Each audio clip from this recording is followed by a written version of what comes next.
Hello, kids! This is Teacher James Lee. Today, we will identify the different places in the community. Here are the different places in the community: bakery, bank, barangay hall, church, fire station, hospital, market, park, pharmacy, playground, police station, and school. A bakery is a place where bread and cakes are made or sold. A bank is an institution that deals in money and it substitutes and provides other money-related services. Barangay hall is a place where the barangay captain and barangay officials work.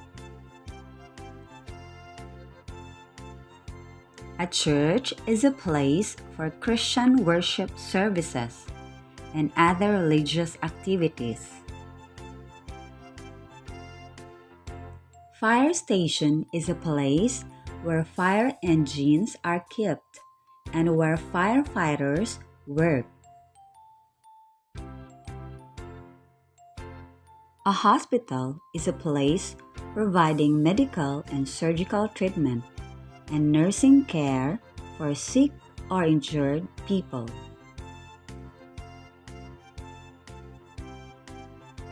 The market is a place where buyers and sellers can exchange goods and services. Park is a large public green area in town, used for recreation. Pharmacy is a place where we can buy medicines. Playground is a place designed to provide an environment for children that facilitates play, typically outdoors. The police station is a place where police officers are dispatched and persons under arrest are brought. School is a place where children are educated. This time, it's your turn to answer the questions.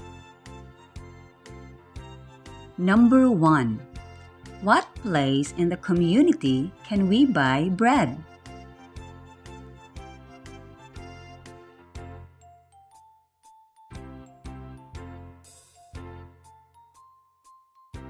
You're right, in the bakery.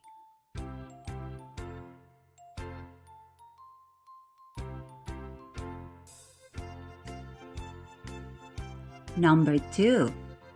What place in the community can we buy medicines?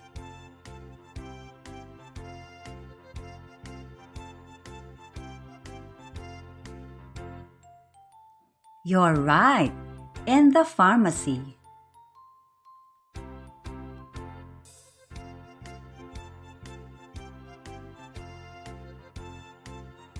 Number 3.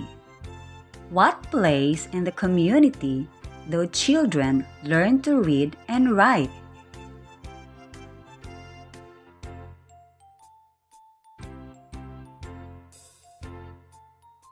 You're right, in the school.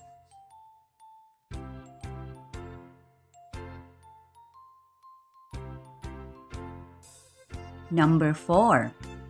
What place in the community can we buy fruits and vegetables?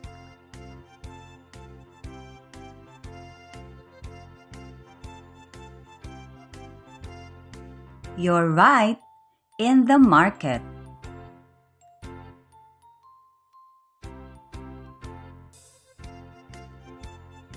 Number 5.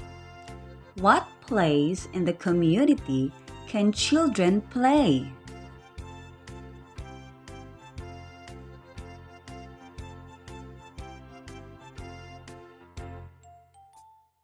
You're right, in the playground.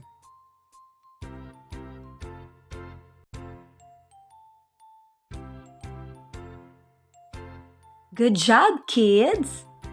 Do you want to learn more? See you on my next video. Bye-bye!